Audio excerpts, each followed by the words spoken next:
Selamat datang untuk trio. Saya kayaknya nih Ronald Pandu itu. Bukan? Oh bukan ya. Itu Henry itu masih kelihatan ya. Oke ya. Sekali lagi shalom, selamat malam dan selamat hari kenaikan Isa Al-Masih ya. Karena entah kenapa tim dekor menyematkan selamat Idul Fitri ya. ya, karena kemarin saya dapat gambar yang bagus dari Ronald ya. Lalu saya posting di Facebook. Saya sudah minta izin Ronald bagaimana Tuhan Yesus pakai peci dan pakai sarung ya. Dan itu membuat saya bangga karena apa? Peci dan sarung itu bukan made in Arab, itu made in Indonesia ya. Jangan bingung, jangan heran. Kenapa kalau Anda pergi ke Nazaret, di Nazaret itu ada lukisan Bunda Maria dengan bayi Yesus. Tapi yang menarik, setiap lukisan atau setiap gambar itu bentuknya disesuaikan dari siapa gambar itu dikirim. Anda tahu Bunda Maria versi Indonesia pakai apa? Kebaya. Ya, karena kebaya itu made in Indonesia. Bunda Maria dari Jepang pakai kimono. Ya, luar biasa. Jadi tidak masalah budaya bisa diganti-ganti, yang penting Yesusnya tetap Yesus. Amin. Jangan diganti Yesusnya, tapi budaya boleh ya. Nah sekarang saya akan membahas tentang bab atau bukan ya, ini tema yang sudah ditetapkan oleh panitia. Temanya adalah datanglah si pencoba. Ya. Jadi temanya datanglah si pencoba. Saya sudah siapkan slide-nya dan saya dikasih waktu sampai jam 6:30 malam. That's mean 40 menit kurang lebih ya. Saya harap Anda bertahan dengan 40 menit dan saya akan berusaha menyelesaikannya dalam 40 menit karena cukup banyak yang akan kita bahas pada malam hari ini berkenaan dengan datanglah si pencoba.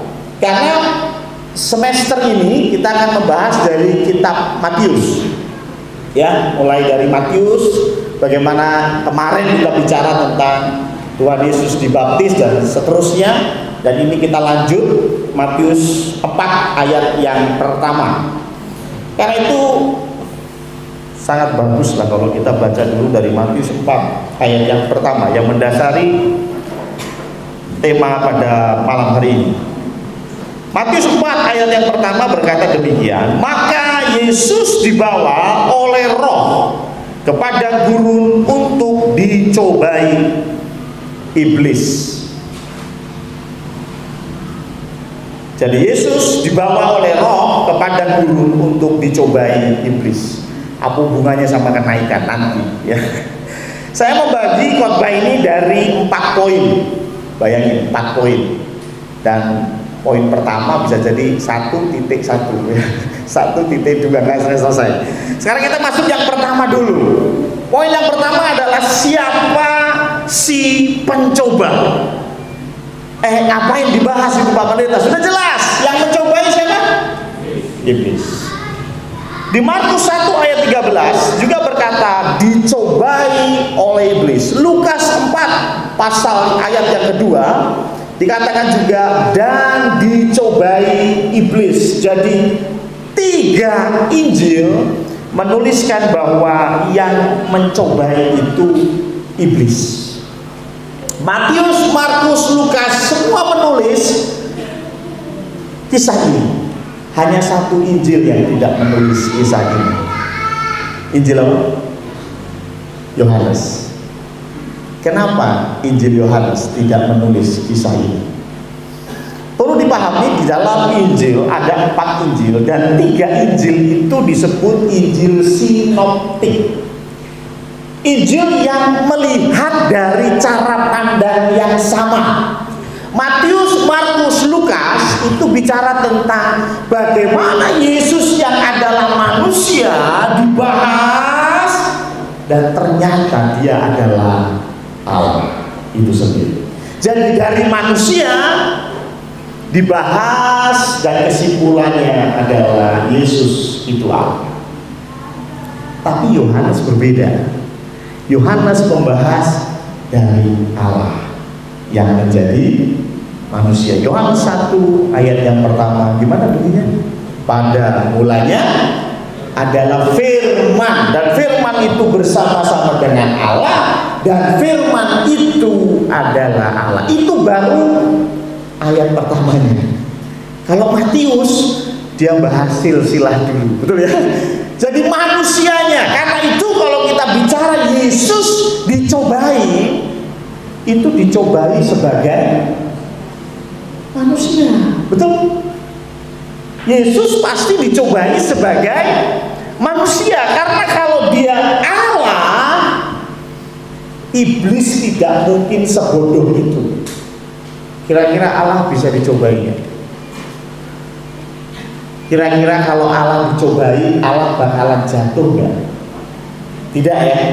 Tapi karena ini adalah Allah yang menjadi manusia, ada kemanusiaan Allah di dalam diri Yesus. Karena itu iblis mencoba Tuhan Yesus, dicobai supaya jatuh Tuhan Yesus. Tapi yang menarik adalah kita mau belajar masalah iblisnya itu. Iblis itu ternyata iblis yang gigih dan tidak pantang menyerah, tidak pantang menyerah. Jadi dia selalu semangat untuk mencoba sekecil apapun kesempatan yang ada. Kira-kira iblis tahu nggak sih Tuhan Yesus itu Allah yang jadi manusia? Kira-kira nih, kan tadi kita sudah bahas nih, iblis pasti dia melihat bahwa Yesus mungkin dicobai. Kalau Tuhan Yesus nggak mungkin jatuh dalam pencobaan, ngapain dicobai? Itu kurang kerjaan, betul ya? Kalau sudah jelas nggak mungkin jatuh, ya ngapain dicobai? Itu iblis yang on. Tapi iblis itu nggak on. Dia tahu nggak sih kalau Yesus itu dari Allah? Tahu. Markus 1 ayat 24. Apa urusanmu dengan kami, hai Yesus orang Nazaret? Engkau datang hendak membinasakan kami. Jadi rupanya iblis tahu Yesus punya kuasa untuk membinasakan iblis. Kalau kita dikasih kuasa untuk mengusir iblis, ngusir tok, ya toh? Itu aja kita sudah luar biasa. Oh, di mata orang lain kita akan wah tahu banget. Buning itu ada orang kesurupan, ditengking, iblisnya keluar, hebat. Saya mau kasih tahu yang lebih hebat. Yesus bahkan mampu membinasakan iblis. Aku tahu siapa engkau. Iblis tahu siapa Yesus, yang kudus dari Allah. Betul ya? Hal yang sama ditulis oleh Lukas 4 ayat 32.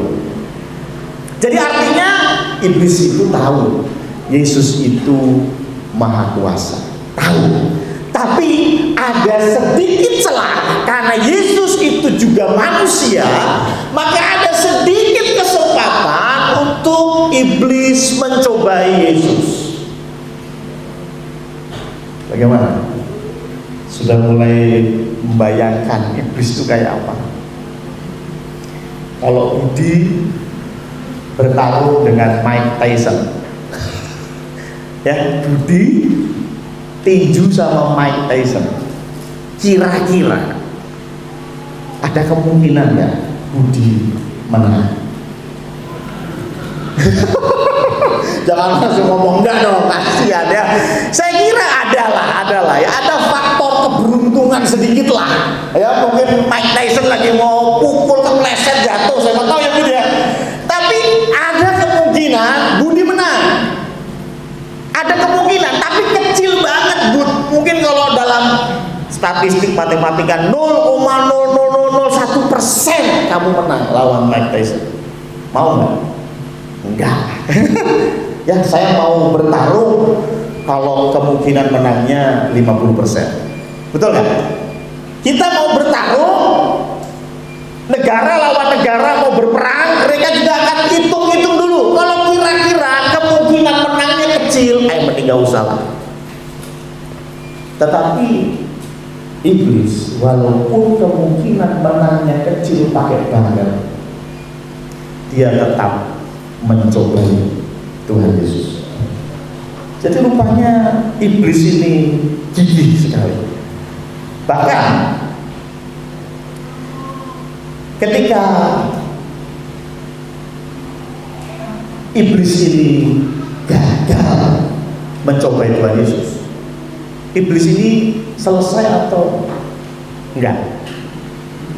Tuhan Yesus dicobai berapa kali? 3 kali kalau cerita di Matius pasal 4. Tapi sebetulnya Tuhan Yesus dicobai berkali-kali, puluhan kali, mungkin nggak kehitung. Dari mana saya tahu? Coba kita lompat Lukas 4 ayat 13. Sesudah iblis mengakhiri semua pencobaan itu, 3 pencobaan tadi, ia mundur daripadanya, terus sudah mundur doang, dan menunggu waktu yang baik. Menyerah nggak berarti iblis? Enggak. Iblis ini nggak nyerah.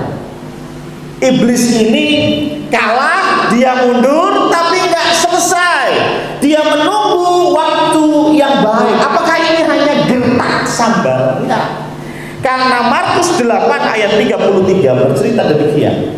Lalu Markus 8 ayat 33, maka berpalinglah Yesus. Ini ceritanya begini.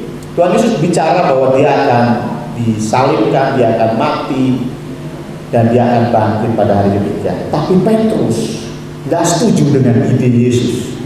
Jangan guru, jangan sampai itu mati. Kalau mati bagaimana ini? Ya kurang lebih begitu. Kemudian maka berpalinglah Yesus dan sambil memandang murid-muridnya, ia memarahi Petrus. Katanya,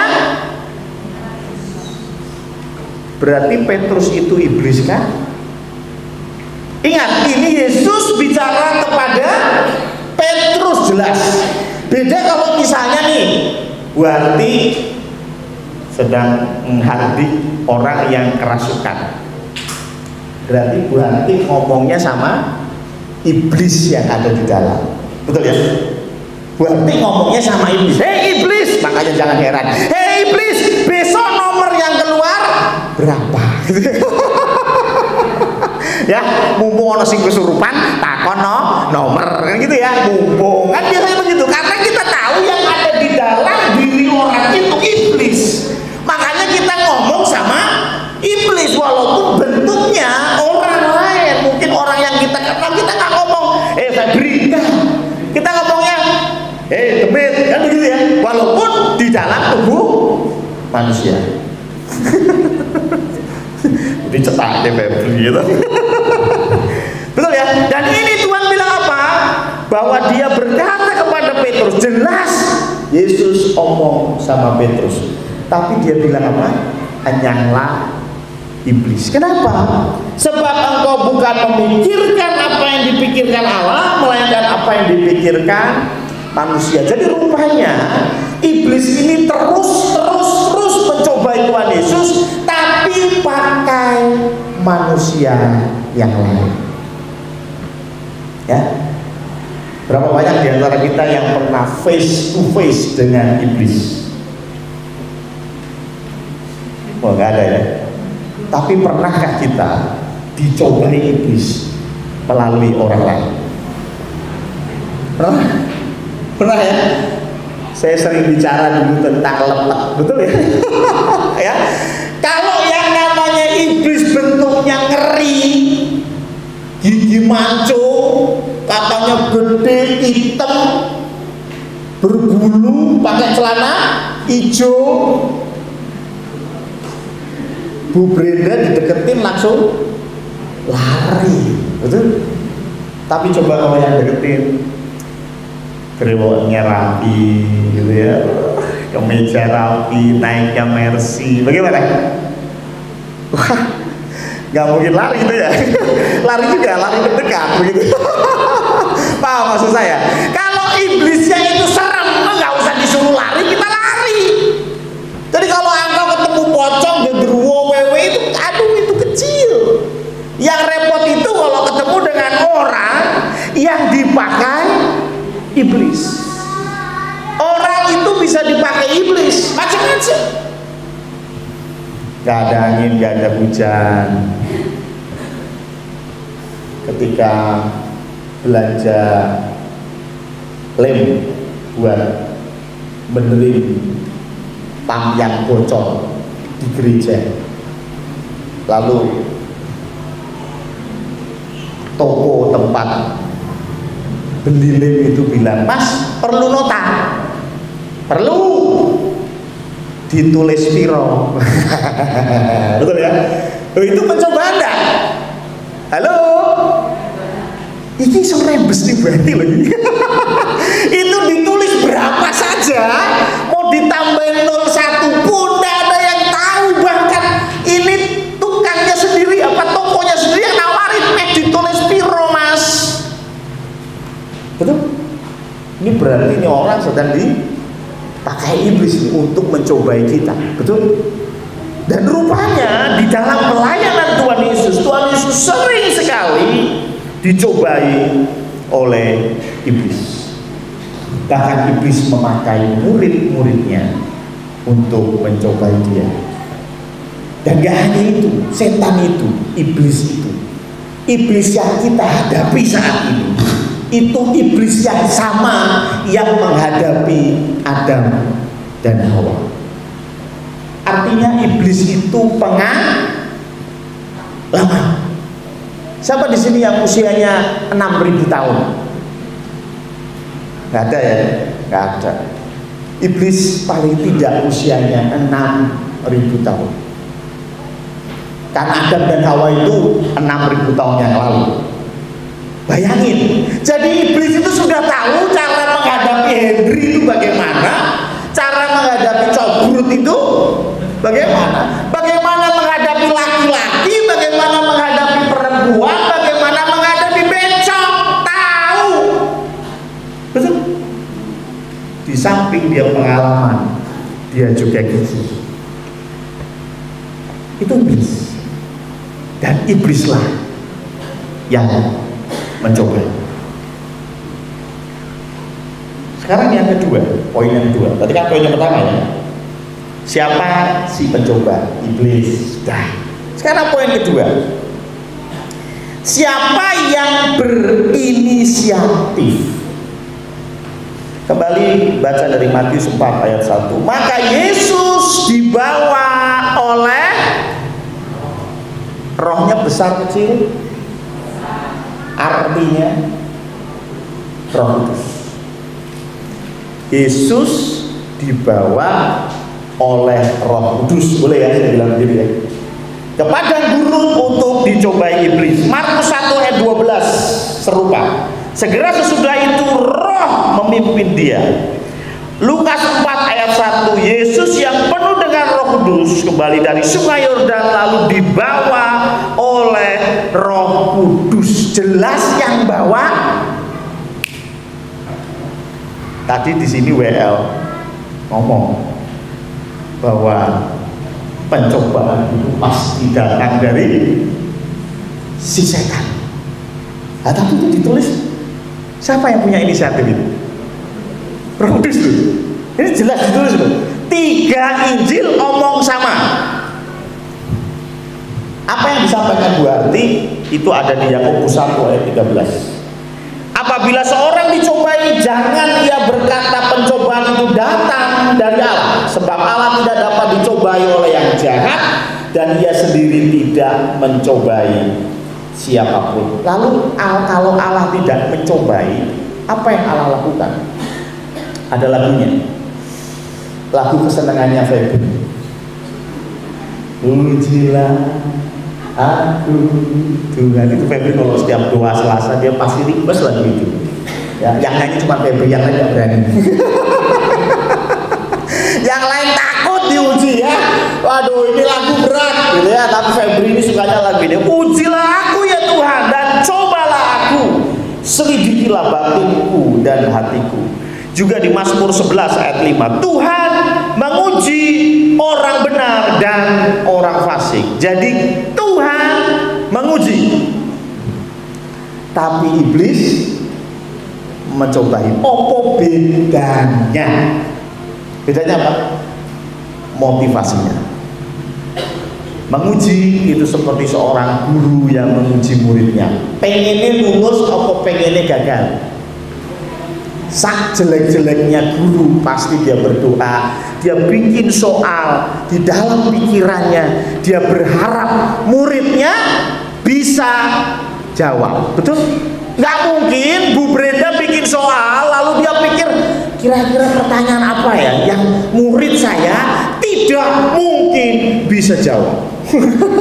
Sehingga murid saya semuanya tidak lulus. Ya mungkin. Pasti seorang guru dia akan menguji dengan hati-hati supaya muridnya bisa menjawab. Tapi juga bukan ujian yang ecek. Betul? SMA kelas 3 ujian matematika 5 tambah 2 sama dengan la ilaha. Itu ujian yang ecek-ecek. Menguji artinya Tuhan ingin kita naik kelas. Itu ujian. Tapi kalau mencobai motivasinya supaya jatuh. Nah, terus konsep yang Matius 4 ayat 1 ini diuji atau dicobai. Inilah luar biasanya Alkitab. Diuji dan dicobai. Dalam pandangan pendeta Stephen Tong, dia pernah berkata bahwa ujian dan pencobaan ada kalanya bertemu menjadi satu titik. Jadi satu kejadian itu bisa ujian sekaligus bisa coba. Saya kasih contoh. Ayub itu yang punya inisiatif untuk mencobai siapa? Setan. Betul ya? Setan pergi kepada Allah dan bilang, Ayub ini soleh karena apa? Karena kau memberkati dia. Coba kalau semua hartanya habis. Siapa yang ngomong itu? Iblis. Berarti yang punya ide untuk menjatuhkan Ayub itu iblis. Tapi di ending Ayub berkata bagaimana? Dulu aku mengenal Kristus, aku mengenal Allah, kata orang.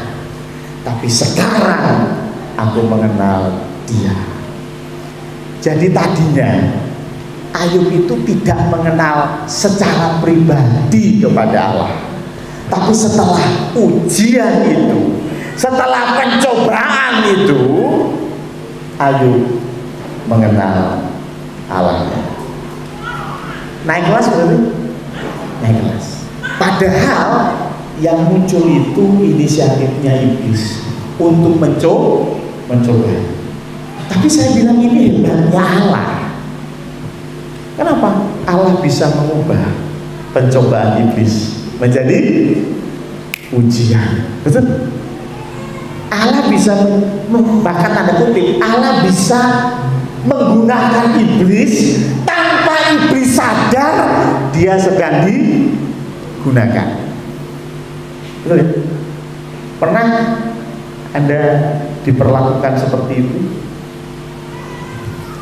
Ya. Dibikin kondisi gerejanya rada kotor begitu ya. Terus kemudian Pak Pendeta telepon kepada Febri, Feb, main ke gereja sebentar dong Feb, aku mau ngobrol sedikit. Ketika Febri datang, ngobrol sedikit, terus Febri lihat, kok gerejanya kotor ya? Saya saku boleh Mas Yoyo? Oh boleh. Padahal semua awal aku pengennya Febri nyabu. Tapi kan main cantik, betul, main cantik. Saya pura-pura wah panggil Febri, ngobrol dulu. Dia tersentuh dan akhirnya nyabu gereja. Padahal dari awal saya memang sudah pengen Febri itu nyabu gereja. Tahu maksudnya? Ini saya yang jahat ya, tapi Tuhan jauh lebih dahsyat rancangannya. Dia bisa bikin setan mencobai Ayub, tapi di lain kesempatan juga Allah menguji. Berarti roh itu yang memimpin, yang berinisiatif. Roh itu yang berinisiatif untuk Allah menguji Yesus. Ingat kalau ujian harus naik kelas. Mana buktinya naik kelas? Ibrani 4 ayat yang ke-15. Ini bukti Tuhan Yesus naik kelas. Ingat, jangan bingung. Loh, Tuhan Yesus naik kelas toh? Loh, Tuhan Yesus itu kan Allah yang sudah sempurna. Ingat tadi saya prolog di depan. Ini kita bicara Yesus sebagai manusia, makanya hanya ditulis di Matius, Markus, dan Lukas. Ibrani 4 ayat 15, sebab imam besar yang kita punya siapa itu? Tuhan Yesus Kristus. Bukanlah imam besar yang tidak dapat turut merasakan kelemahan-kelemahan kita. Sebaliknya sama dengan kita, ia telah jadi dia bisa turut merasakan karena dia pernah dicoba. Bukankah kita juga lebih bisa turut merasakan penderitaan orang lain kalau kita sudah pernah ada di posisi yang sama, bahkan kita lebih dari dia. Ada anak muda nangis-nangis, namanya Henry, kebetulan sama ya. Waduh, aku pengen minum Baygon rasa jeruk. Loh kenapa Pak? Kenapa Henry? Aku baru diputusin cinta sama kekasihku. Baru putus cinta sudah pengen minum Baygon rasa jeruk. Pak Kakas nggak?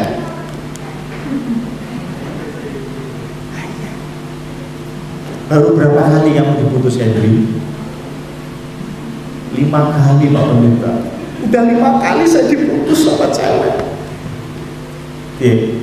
Kalau ngomong sama Danu akan jawab 5 kali aja sombong, saya putus 10 kali ya. Ya, Danu akan bisa menguatkan Henry. Kenapa? Karena dia pernah di posisi yang sama. Kalau cuma diputus 5 kali, ayah saya 10 kali. Gitu. Ada cewek yang dikhianati kekasihnya dan kemudian dia, aku nggak mau pacaran lagi. Kenapa? Semua laki-laki sama saja. Mereka hanya menyakiti hatiku. Gimana? Kalau ceritanya sama Mbak Ana, gue disakiti ya, enteng. Karena dia pernah di posisi itu bahkan jauh lebih dalam, betul? Paham ya? Jadi kalau Anda bilang, aduh, saya dikhianati oleh teman baik saya mau bilang Tuhan Yesus pernah dikhianati bahkan oleh murid yang paling dipercaya. Siapa? Yudas. Yudas itu bendahara. Yudas itu kalau duduk makan di sebelahnya Tuhan Yesus, coba bayangin, itu amat sangat istimewa. Tapi murid yang seperti itu, yang menancapkan pisau dan gelar, yang dikenal dengan ciuman Yudas. Tahu ya? Yudas itu menyerahkan Tuhan Yesus dengan ciuman, dicium gurunya, tapi itu sebagai tanda pengkhianatan Yudas. Pernah merasa sendiri? Pernah? Gak kuat aku desa. Kenapa? Aku tuh udah jomblo 3 bulan. 3 bulan jomblo. Iya. Gua 4 tahun santai aja gitu kan.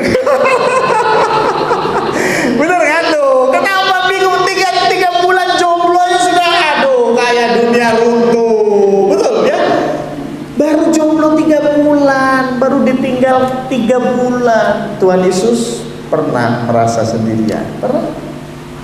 Ketika dia di kayu salib, dia berkata, Eli, Eli, lama sabachthani. Allahku, Allahku, mengapa? Betul. Jadi kalau engkau bilang, aduh, aku kesepian, Tuhan bilang, I know, saya pernah merasakan itu. Kamu dihianati, Tuhan bilang, I know, aku pernah merasakan itu. Yesus naik kelas, itulah mengapa memang inisiatif itu dari Allah, tetapi ini ujian. Setan masuk untuk mencoba. Karena itu ingat-ingat, kalau kita masuk pencobaan, itu jangan inisiatif diri sendiri. Ada banyak orang yang berinisiatif untuk masuk dalam pencobaan. Kalau engkau masuk ke pencobaan karena campur tangan Tuhan, pasti Tuhan kasih kekuatan. Tapi kalau engkau karpe dewe, nah itu beda cerita. Makanya di Matius 4 ayat 5, 6 dan 7 ini pencobaan yang kedua dalam versi Matius. Ini menarik ya, Matius itu percobaan pertamanya apa? Batu jadi roti. Yang kedua dibawa ke bumbungan bait Allah. Tapi Lukas itu beda. Lukas 4 itu kebalik. Ya, percobaan yang kedua jadi ketiga, yang ketiga jadi kedua. Tapi kalau dibahas sekarang nanti panjang ya, besok kapan-kapan ya. Yang menarik adalah di pencobaan yang kedua versi Matius, kemudian iblis membawanya ke kota suci dan menempatkan dia di bumbungan bait Allah. Lalu berkata kepadanya, jika engkau anak Allah, jatuhkanlah dirimu ke bawah, sebab ada tertulis mengenai engkau, ia akan memerintahkan malaikat-malaikatnya dan mereka akan menatang engkau ke atas tangannya, supaya kakimu jangan terantuk kepada batu. Ini ada tertulis, berarti ini kutipan ayat firman Tuhan. Kutipan dari mana? Mazmur 91 ayat 11. Sebab malaikat-malaikatnya akan diperintahkannya kepadamu untuk menjaga engkau di segala jalanmu. Mereka akan menatang engkau di atas tangannya, supaya kakimu jangan terantuk kepada batu. Persis ya. Kenapa Tuhan Yesus tidak mau lompat? Bukankah ada tertulis? Dan betul, ini iblis nggak ngutip sembarang ayat. Nggak, dia ngutip ayat yang jelas Tuhan Yesus tahu. Cuma masalahnya kenapa Tuhan Yesus nggak loncat? Karena Tuhan Yesus ngerti ini ayat, kalau kita masuk ke dalam pencobaan bukan atas kehendak kita. Kalau atas kehendak kita, itu namanya mencobai Tuhan Allah. Makanya ayat ke-7 berkata Yesus, maksudnya Matius 4 ayat 7, Yesus berkata kepadanya, jawaban Tuhan Yesus kepada iblis, ada pula tertulis. Wah, Tuhan Yesus mengutip ayat juga. Janganlah engkau mencobai Tuhan Allahmu. Ini diambil dari Ulangan 6 ayat 16. Janganlah engkau mencobai Tuhan Allahmu. Sudah tahu nggak tahan sama yang namanya minum-minuman beralkohol. Dulunya pemabuk berat, kemudian bertobat, tapi kumpulnya selalu sama pemabuk. Kumpulnya sama yang suka minum. Dan bilangnya apa? Oh nggak apa-apa, saya wah, betul Pak?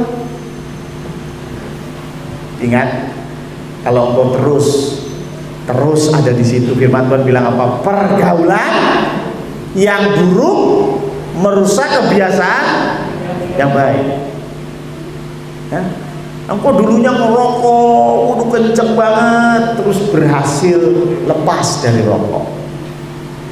Tapi yang menjadi masalah, kumpulanmu merokok semua, bilang orang kuat, saya kuat. Itu namanya mencobai Tuhan.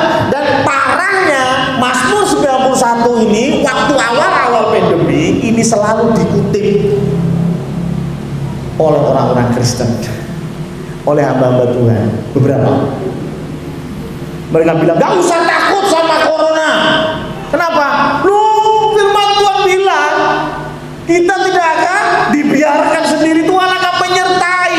1000 boleh rebah, tapi Tuhan akan meloloskan kita. Betul ya? Itu awal-awal pandemi banyak yang bilang begitu. Sebetulnya bagaimana sih? Ketika kita memahami firman Tuhan harus secara utuh, tidak boleh dipenggal-penggal. Ketika kita baca Mazmur 91, kita juga jangan lupa baca ayat yang lain. Matius 2 ayat 14. Maka Yusuf pun bangunlah. Ini ceritanya Yusuf, papa jasmani, papahnya Tuhan Yesus, papa angkat. Papa aslinya kan bapak surga. Papa angkatnya Tuhan Yesus, Yusuf suaminya Maria. Yusuf ini tidur dan kemudian dikasih mimpi suruh pergi. Nah, kenapa? Karena Herodes mau bunuh bayi-bayi. Dan berkata begini, maka Yusuf pun bangunlah, diambilnya anak itu serta ibunya. Anak itu siapa? Tuhan Yesus. Malam itu juga lalu menyingkir ke Mesir. Yusuf sudah dikasih tahu nanti Herodes akan bantai anak-anak di bawah 2 tahun. Bagaimana Yusuf mengutip ayat Mazmur 91? Oh, jangan khawatir, Tuhan akan memimpin kita, melindungi kita, kita akan menginjak ular. Wah, ini mantap ya. Begitu? Tidak. Yusuf menyingkir ke Mesir. Gak cuma itu, Tuhan Yesus pun melakukan hal yang sama. Matius 4 ayat 12. Tetapi waktu Yesus mendengar bahwa Yohanes telah ditangkap. Yohanes siapa ini? Yohanes Pembaptis ditangkap, dan nanti akhirnya dia dipenggal. Menyingkirlah ia ke Galilea. Kenapa? Jangan sampai dia juga ditangkap. Betul? Jadi kalau ada wilayah-wilayah yang kalau kita masuk maka kita akan jatuh dalam pencobaan, ya jangan masuk. Udah tahu nggak kuat, lihat lepet, tiba-tiba tiap malam minggu pergi ke tempat pelacuran. Alasannya apa? Mau penginjilan. Ini siapa yang dilayani siapa ini nanti? Ya betul ya, ya kan? Loh, udah tahu Anda itu masih terdiri dari darah dan daging. Kenapa cari masalah? Kalau engkau ditempatkan di situ oleh Tuhan, nah itu beda cerita. Tapi kalau engkau sudah tahu engkau nggak bisa kuat dengan itu dan engkau masuk ke sana, itu namanya mencobai Tuhan Allah. Sudah tahu besok itu ada ujian. Maksudnya ujian kuliah. Malamnya gimana? Nongkrong ya. Kalau ditanyain kenapa kok nongkrong? Tenang saja. Tuhan akan kirim Roh Kudus yang memberikan saya hikmat, mimpi. Betul kan? Jangan kita yang memasukkan diri kita dalam pencobaan. Makanya doanya Bapak kami bilang apa? Jangan membawa kami dalam pencobaan.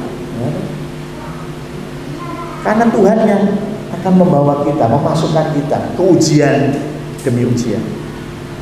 Kalau engkau saat ini sedang dalam masalah hidup, problem hidup,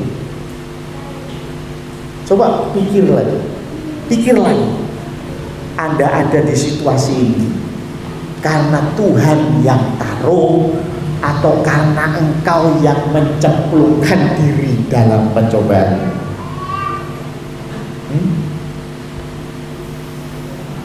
engkau saat ini dalam masalah serius, coba pikir dulu.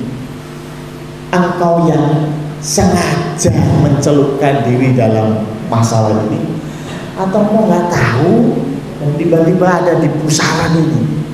Kalau engkau ada di pusaran ini, percayalah, engkau sedang diuji oleh Tuhan. Tuhan akan beri engkau kekuatan. Yang ketiga, sudah 6:30. 2 lagi ya. Kapan dan mengapa iblis mencobai? Nah, ini baru ada hubungannya sama kenaikan. Kapan iblis mencobai Tuhan Yesus? Kalau kita lihat memang di Matius pasal 4. Tapi kalau mundur ada Matius pasal 3 bicara tentang Tuhan Yesus dibaptis. Kalau Tuhan Yesus dibaptis, setelah dibaptis tujuan dia apa? Mulai pelayanan. Jadi Tuhan Yesus itu dibaptis dulu, terus puasa, terus pelayanan. Jadi dia itu dicobai karena dia mau memulai pelayanan. Kenapa kok dicobai pas mau memulai pelayanan? Karena ketika Tuhan Yesus melayani, ada banyak anak-anak setan yang ditarik dan jadi anak-anak Tuhan. Betul? Kira-kira kalau engkau jadi setan, suka nggak? Anak-anakmu ditarik dan jadi bertobat, begitu? Seneng nggak? Enggak ya? Ini yang membuat iblis memulai pencobaannya. Karena itu saya percaya sekali kalau kita memang mau dipakai Tuhan, pasti engkau akan dicobai. Tapi kalau engkau tidak dipakai Tuhan, maaf, dan engkau tidak mau melayani Tuhan, iblis mencobanya. Ngapain? Ya, iblis itu tadi saya bilang, iblis itu pengalaman, dia ngerti model kayak ini pelayanannya mantap, ini bahaya, serang, betul? Kalau orangnya ya begini mah, udah. Dulu ada bercandaan, Gus Dur itu kan suka bercanda ya, Gus Dur bercanda, ada pesawat Jerman lewat, wah langsung Rusia serbu, pesawat Amerika lewat serbu, pesawat Indonesia lewat, udah biarin aja. Lo kenapa? Jatuh sendiri. Itu bercandanya Gus Dur ya. Itu seperti itulah ya. Kalau iblis lihat model kita yang kira-kira sudah gak usah dicobai, udah jatuh sendiri, ngapain ngabis-ngabisin peluru, ya kan? Jadi kalau engkau mau melayani Tuhan, mulai mau melayani Tuhan, punya komitmen untuk dipakai Tuhan, saya nggak bilang siap-siap diberkati, saya nggak bilang siap-siap akan ada pemulihan luar biasa, enggak. Siap-siap engkau akan dicobai. Kalau engkau tadinya nggak serius ikut Tuhan, tapi sekarang malam hari ini engkau komitmen, Tuhan, aku bosan jadi anak setan, saya mau jadi anak Tuhan, saya mau dipakai hidupku untuk kemuliaan Tuhan. Siap-siap engkau akan dicobai. Ketika Tuhan Yesus mau naik ke surga, ada di Kisah Para Rasul ayat yang pertama pasal pertama ayat ke-8 berkata demikian. Mereka bertanya dulu sebelumnya, Tuhan, kapan kau memulihkan Israel? Tetapi Tuhan Yesus menjawab begini, tetapi kamu akan menerima kuasa. Murid-murid akan menerima kuasa kalau Roh Kudus turun ke atas kamu, dan kamu akan menjadi saksiku. Kamu akan melayani aku, engkau akan membuat bangsa-bangsa mengenal aku di Yerusalem dan di seluruh Yudea dan Samaria dan sampai ujung bumi. Tapi belum, nanti tunggu dulu sampai Roh Kudus turun. Berarti kan mereka ini sebentar lagi mau melayani Tuhan, betul ya? Sebentar lagi mereka akan masuk dalam peperangan rohani. Dan karena itu Tuhan Yesus naik ke surga untuk mengirimkan dan mengutus Roh Kudus. Yang jadi masalah, model begini yang akan disantap oleh iblis. Kenapa? Karena mereka dipersiapkan untuk melayani Tuhan. Makanya ketika Steve bicara ngobrol tentang bagaimana kondisi kampusnya, yang paling banyak diserang itu mahasiswa manajemen atau mahasiswa STT. Halo. Yang paling sering dicobai oleh iblis itu mahasiswa STT atau mahasiswa manajemen ekonomi. Kenapa? Mereka itu dipersiapkan untuk melayani Tuhan. Saya nggak bilang mahasiswa manajemen ekonomi tidak dicobai. Tapi kalau mau tahu yang paling banyak dicobai itu Steve dan teman-temannya. Makanya nggak heran ketika Steve bicara ke saya, "Bapak itu calon pendeta, beras saja dimasukin ke kamar." Tidak mau berbagi dengan kita. Calon pendeta pelit sekali. Loh, ya memang begitu, benar. Iblis mulai mencobai dari sejak belum melayani. Tuhan Yesus sudah belum melayani, belum memulai pelayanannya, baru punya komitmen, aku akan melayani. Dan Tuhan Yesus berpuasa 40 hari. Di situ iblis mencoba. Ketika Tuhan Yesus mau naik ke surga dan bilang, "Tunggu, nanti akan diberikan Roh Kudus." Murid-murid sebentar lagi akan dipakai Tuhan. Maka mereka akan jadi sasaran pencobaan. Kalau hidupmu nggak pernah dicobai oleh iblis, sudah sepantasnya kau bertanya, jangan-jangan kau masih anak setan. Pintar kali. Jangan-jangan engkau masih anak setan. Ya, karena nggak pernah dicobai. Jangan-jangan engkau nggak pernah dipakai oleh Tuhan dalam hidupmu. Jadi artinya ketika engkau dicobai oleh iblis, bersyukur. Artinya Tuhan ingin pakai engkau. Artinya Tuhan mau gunakan hidupmu untuk kemuliaannya. Ini juga ditulis di Markus 16 ayat 15 dan 19. Ya samalah ya intinya. Jadi kapan dan mengapa iblis mencobai? Ketika kita punya komitmen untuk melayani Tuhan. Poin terakhir yang keempat. Terus piye menghadapi pencobaan? Yang mencobai itu kelas wahid iblis. Makanya saya bilang iblis yang paling hebat. Iblis itu kan ada tingkatannya. Ada yang jenderal, ada yang kroco. Kroco itu yang suka nongkrong di kuburan, ya, suka nongkrong di mana? Pohon bambu. Itu kroco itu ya. Kenapa? Ngapain iblis godain manusia di mana, di bambu-bambu itu buat apa pernah kerjaan ya? Tapi kalau setan-setan yang pangkatnya tinggi beda mainnya, main halus ya. Nah, setan itu ada pangkat-pangkatnya. Setan yang paling kuat itu bahkan bertarung dengan jenderalnya Tuhan, Mikael. Mikael itu pemimpin bala tentara surga. Itu dia bisa bertarung dengan Mikael. Jadi jangan main-main sama yang namanya iblis. Ya. Tapi iblis yang paling lemah sekalipun, dia itu mantan malaikat. Iblis itu kan mantan malaikat toh. Tadinya malaikat toh.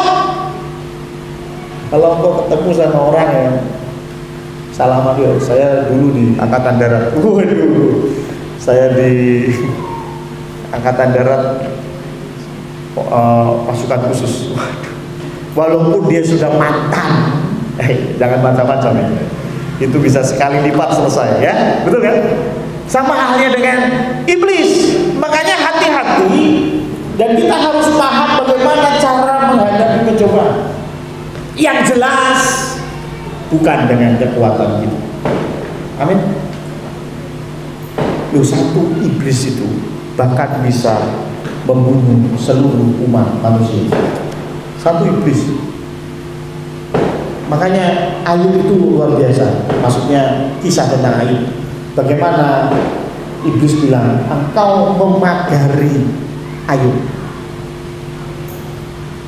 Saya mau kasih tahu ya, kalau Anda tidak dipagari oleh Allah, selesai. Musuh kita bukan main-main. Iblis bilang ke Allah, Allah bilang boleh izinkan, tapi jangan ambil nyawanya. Artinya iblis bisa nggak ambil nyawa? Bisa. Kalau Tuhan izinkan. Jadi puji Tuhan kalau Tuhan tidak izinkan. Puji Tuhan. Maka dari itu hanya berharap kepada Allah. Yang pertama adalah 4.1 ketaatan. Kisah Para Rasul 1 ayat 4. Pada suatu hari ketika ia makan bersama-sama dengan mereka, ia melarang, ia di situ Tuhan Yesus. Tuhan Yesus melarang mereka meninggalkan Yerusalem dan menyuruh mereka tinggal di situ. Di situ itu di mana? Di Yerusalem. Dan ketika Tuhan Yesus naik ke surga, ada filmnya, dan naik ke surga, dikatakan ayat 12, maka kembalilah rasul-rasul itu ke Yerusalem. Taat ya? Taat. Ketaatan adalah kunci penting untuk mengalahkan pencobaan. Pokoknya taat. Ada satu cerita. Ada orang, setiap orang dikasih salib sama Tuhan, dan dia suruh bawa salib itu sampai ke titik tertentu. Wah, dia bawa salibnya. Banyak orang yang lain juga bawa salib. Kemudian mikir, ini salib berat sekali. Saya potong salibnya digergaji, jadi kecil, jadi pendek, dan jadi ringan. Wah, dia senang sekali. Teman-temannya bawa salib yang besar, dia bawa salib yang kecil, sampai di tempat yang Tuhan suruh, ternyata ada jurang yang cukup panjang. Cara nyebrang pakai salib yang tadi dia bawa. Temennya taruh salib, pas dia nyebrang. Nah, orang satu ini gimana? Salibnya sudah dipotong. Kemudian cerita yang kedua, satu hari Tuhan Yesus pergi, cerita Yesus pergi sama murid-muridnya, gitu ya. Bawalah batu yang cukup besar, kita akan naik ke atas gunung. Wah, Yudas dia lihat teman-temannya bawa batu besar-besar, buat apa? Ya, wah saya pakai yang kecil aja lah, ringan, ya, bawa batu yang kecil.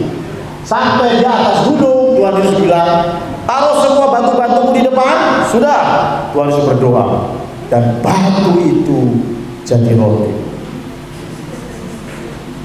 Semua makan kenyang. Yudas kecil. Betul. Intinya apa sih? Taat. Kita nggak tahu apa rancangan Tuhan. Tuhan bilang apa? Rancanganku bukanlah rancanganmu. Rancangan kita begini. Sudahlah, kalau kita taat, kita nggak ngerti di depan ada apa, tapi jelas Tuhan berikan yang terbaik.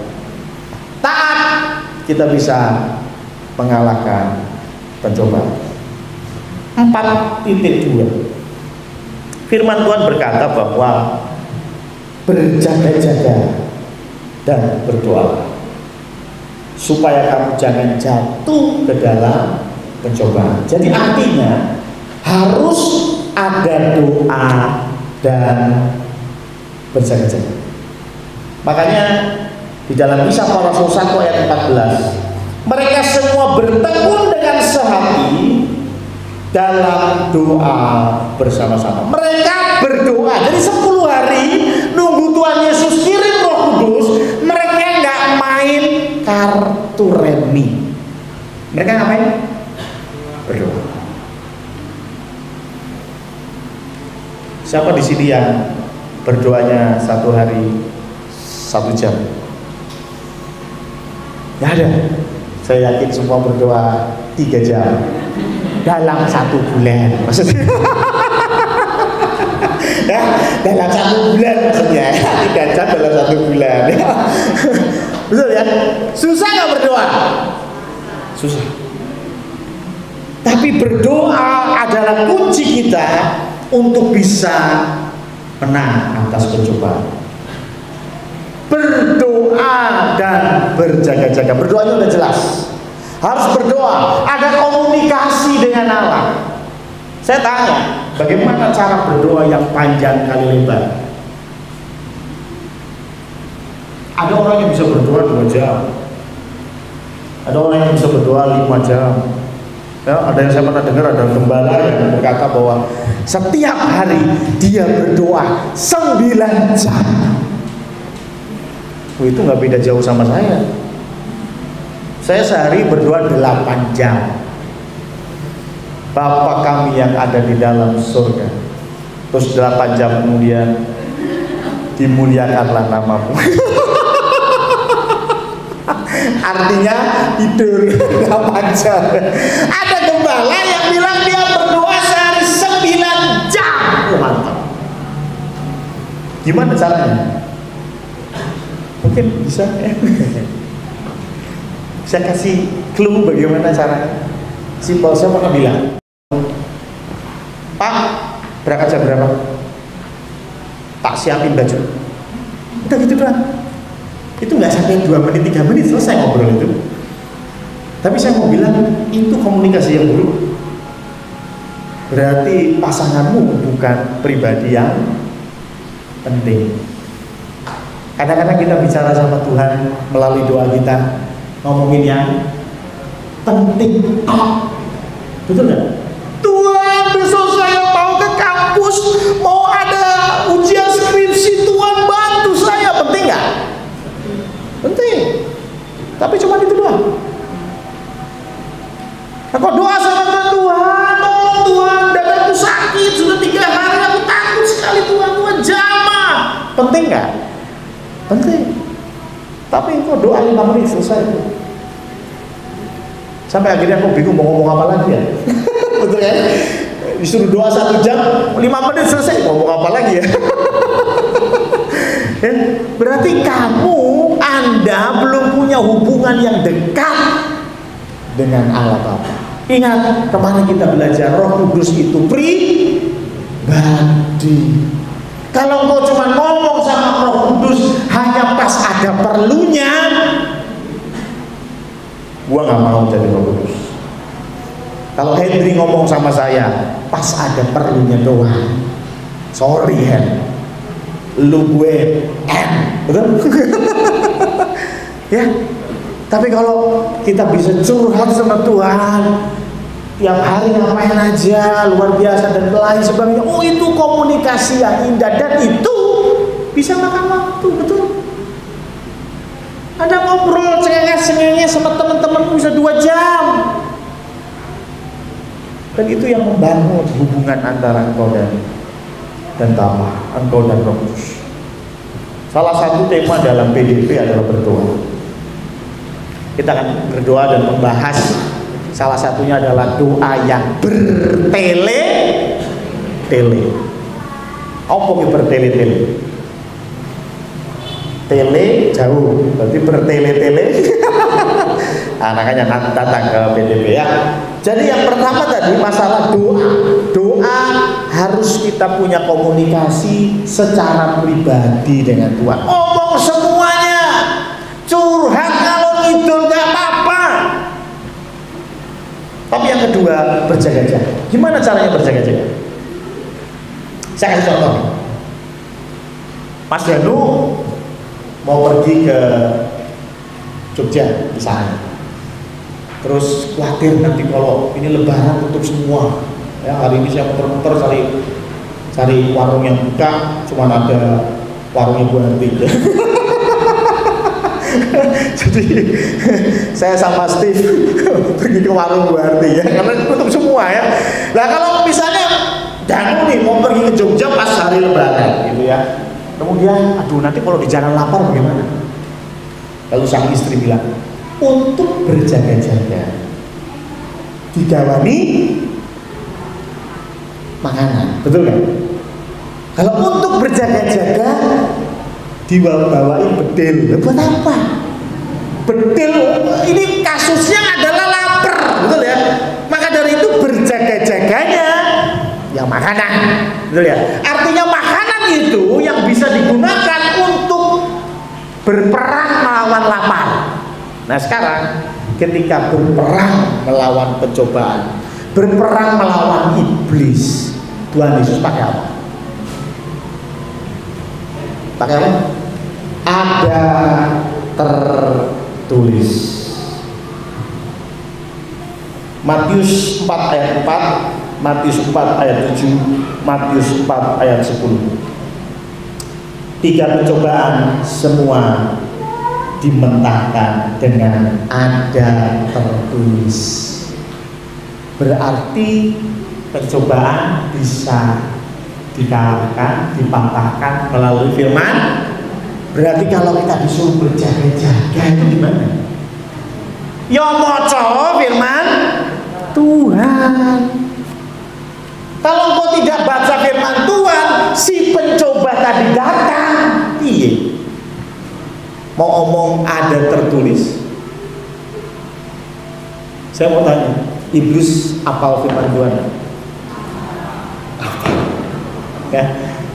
Jadi kalau engkau nggak apal firman Tuhan, engkau lebih buruk dari betul ya? Loh, ini jujur saja toh ya. Artinya apa? Kita harus baca firman Tuhan, berdoa dan baca firman Tuhan. Itu doa dan berjaga-jaga. Dan itu semua alangkah baiknya dilakukan bersama-sama. Apa pentingnya bersama-sama? Karena murid-murid Tuhan Yesus berdoa bersama-sama sampai Roh Kudus turun. Apa pentingnya bersama-sama? Ini yang terakhir. Sudah habis. Ada hal-hal yang tidak bisa engkau lihat. Saya ulangi ya. Ada hal-hal yang tidak bisa engkau lihat. Saya mau tanya. Aduh, kalau sekarang susah ya. Ya dulu lah, zaman dulu itu ada juara kelas berat namanya Mike Tyson. Pasti semua kenal, ya. Kecuali yang Jessica ke bawah, ya itu mungkin belum lahir Jessica ya. Mike Tyson itu, waduh, itu paling kuat petinju kelas berat juara dunia. Berapa kali saya lupa. Saya mau tanya, Mike Tyson punya pelatih? Berarti hebat mana Mike Tyson sama pelatihnya? Yakin? Kira-kira kalau Mike Tyson tanding sama pelatih yang menang siapa? Menurut saya sih masih menang Mike Tyson sih ya. Tapi kenapa pertanyaannya Mike Tyson butuh pelatih? Kenapa? Katanya dia paling hebat, katanya dia juara dunia.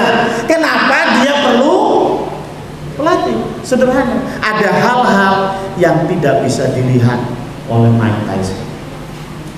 Pelatih bisa lihat. Ketika kita bersama-sama dalam satu komunitas, ketika engkau melakukan sesuatu yang salah, mungkin engkau nggak tahu, engkau nggak sadar kalau itu salah. Yang sadar siapa? Orang lain. Tiba-tiba pulang, biasa ngomong sama Pak Marno, ini sendok sedelo sesok dengan nganggo klambi iki nek iso rada dawa. Lah ngomong mesake Mas Yoyo. Bener gak? Loh, betul gak? Loh, mungkin dia yang pakai baju yang kurang panjang tadi, dia nggak merasa bahwa itu salah, betul nggak?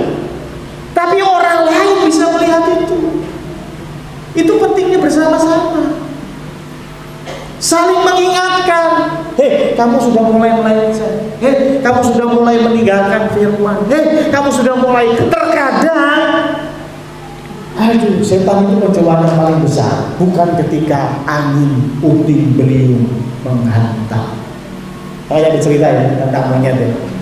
Siapa di sini yang monyet? Bukan. Siapa di sini yang tahu cerita tentang monyet? Ya, monyet itu sedang gelantungan di pohon. Terus ada dua angin barat sama angin timur. Ini cerita loh ya, jangan dianggap ini firman Tuhan ya. Ini cerita ya, perumpamaan gitu ya. Terus angin itu ngobrol, yuk taruhan, sopo sing iso nibake monyet. Oh yuk, saya tokoan.